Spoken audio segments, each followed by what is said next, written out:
Hello student, कैसे आप सभी लोग। आशा करते हैं आप सभी लोग बहुत ही अच्छे होंगे। तो चलिए मैं आपको आज अपने लेक्चर में बताने जा रहा हूँ कि किस पॉइंट के बारे में आप लोगों से बात करने के लिए मैं आया हूँ। ठीक है, तो देखिए यहाँ पर क्लास 10 की फिजिक्स, आपकी जो फिजिक्स है उस फिजिक्स से एक आपका पॉइंट रखा हुआ है जिसे कहते हैं ओम का नियम। ये ओम का नियम आपका बोर्ड एग्जाम में, हाई स्कूल की बोर्ड एग्जाम में बहुत ही बढ़िया से अच्छे से पूछता है, ज्यादातर पूछा करता है। ठीक है, तो इस चीज को मोस्टली सारे स्टूडेंट की बढ़िया से नजर होती है ताकि ये क्वेश्चन तुम्हारा अगर बोर्ड एग्जाम में आए तो वो अच्छे से कर सके। इसलिए मैं इस क्वेश्चन को अपनी भाषा में, सरल भाषा में बहुत ही अच्छे से आपको समझाने का पूरा प्रयास करूंगा, जिससे आप इस ओम का नियम नामक जो पॉइंट है उस पॉइंट की डेफिनेशन आप किसी स्टूडेंट या किसी भी एग्जामिनर को या किसी भी बोर्ड एग्जाम के पेपर में आप अच्छे से लिख सके। ठीक है, तो ये चीज, चलिए बिना किसी देरी के मैं इस चीज को शुरुआत करता हूँ। ठीक है, यहाँ पर ओम का नियम आपका ये पॉइंट दिया गया है। ठीक है, इतना हो जाने के बाद में इस पॉइंट की जो डेफिनेशन है उस डेफिनेशन को पहले समझ लेते हैं कि यहाँ पर लिखा क्या है। ठीक है, इसमें देखो कह रहा है कि यदि किसी चालक की भौतिक अवस्थाओं जैसे ताप, लंबाई, परिच्छेद, क्षेत्रफल व पदार्थ परिवर्तित न किए जाए तो उसमें सिरों के मध्य विभवांतर V और बहने वाली धारा I का अनुपात स्थिर रहता है।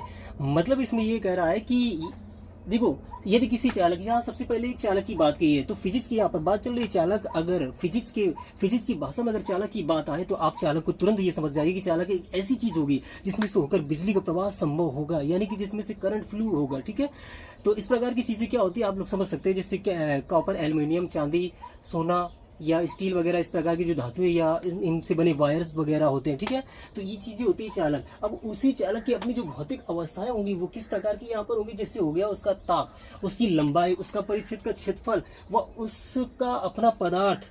ठीक है, इस प्रकार की चीजों में अगर परिवर्तन ना हो, मतलब बदलाव ना हो, तो उस प्रकार का जो चालक होगा उस चालक के सिरों के मध्य जो विभवांतर आपका V होगा, उस विभवांतर V और उसमें जो बहने वाली धारा आपकी I होगी, इन दोनों चीजों का जो अपना रेशियो आएगा, अनुपात आएगा, वो आपका स्थिर रहेगा।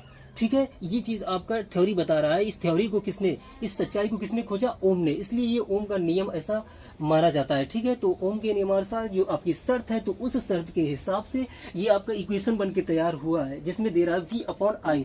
जिस रेशियो की मैंने यहाँ पर बात की उसी को यहाँ पर गणितीय फॉर्म में आपका दिखाया गया है, जो कि है V/I, और जो बराबर है स्थिर। स्थिर का मतलब एक स्थिर मान, यानी कि V/I जो है ना वो स्थिर है। मतलब ये ऐसा नंबर होगा जो कांस्टेंट होगा, जो V और I के मतलब ऊपर नीचे किसी प्रकार का मान रख देने की वजह से ये आपका स्थिर रहेगा, मतलब बदलेगा ही नहीं।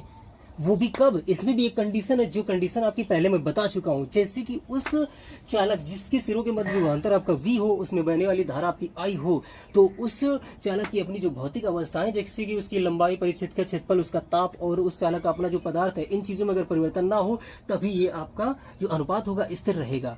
तो वो आपका ओम के नियमानुसार V/I इक्वल टू ये स्थिर रखा हुआ है, बताया गया है। स्थिर का मतलब है अपरिवर्तित, वो बदले ना, मतलब उसमें कोई प्रभाव ना पड़ा, फर्क ही ना पड़ रहा हो इस चीज की, इस प्रकार की कोई चीज। अब उसी इक्वेशन से ये आपका इक्वेशन एक अगला बन के तैयार हुआ है, जिसे मैंने इम्प्लाइज दैट के हिसाब से, देखिए ये इम्प्लाइज दैट बता रहा है कि ये जो आपका इक्वेशन है, रिलेशन है, इस रिलेशन को इस प्रकार से भी डिनोट कर सकते हैं। ठीक है, तो यहाँ पर V/I जो कि इक्वेशन का लेफ्ट टर्म था वो आपका सेम रखा हुआ है, और राइट टर्म आपका जो है वो कैपिटल R, यहाँ पर कैपिटल R स्थिर यानी कि अपरिवर्तित वैल्यू की जगह पर रख दिया गया है। ये किसने रखा है? ओम ने। ठीक है, उन्होंने इस चीज को, यानी कि अंग्रेजी वर्णमाला का जो कैपिटल अक्षर R है उस चीज को रखा और इसी चीज को बता दिया कि भाई ये चीज है आपका V/I, जो अनुपात बनेगा उस अनुपात का अपना एक स्थिर मान है, जिसे हम चालक का प्रतिरोध कहेंगे, यानी कि कैपिटल R को यहाँ पर चालक का प्रतिरोध कहेंगे, और यही V/I की वैल्यू होती है, यानी कि उसके बराबर होता है। और ये जो होता है वो ओम के नियमानुसार स्थिर होगा। वो भी कब?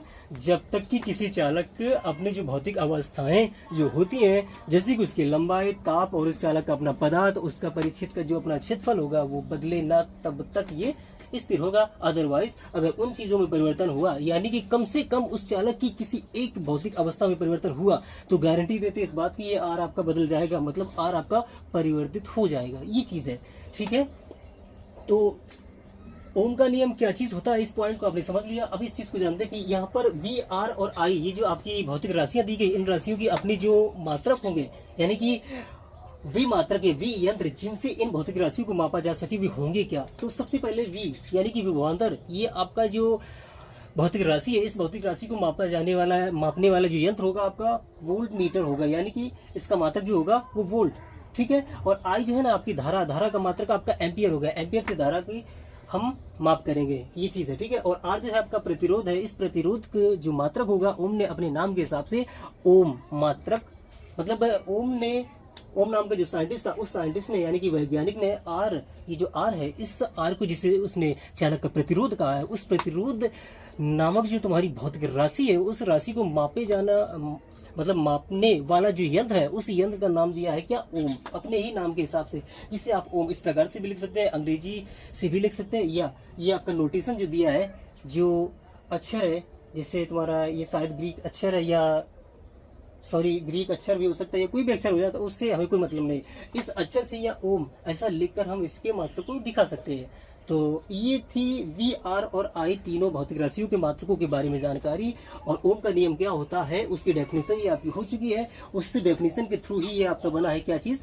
ये रेशियो। और इस रेशियो को बहुत ही अच्छे से समझना हमें इसलिए ज़रूरी था ताकि हमारा हाई स्कूल का जो बोर्ड एग्जाम में तुम्हारा क्वेश्चन ये डाल दिया जाए फिजिक्स नाम के पेपर में, उसे हम अच्छे से समझ सके और कर सके।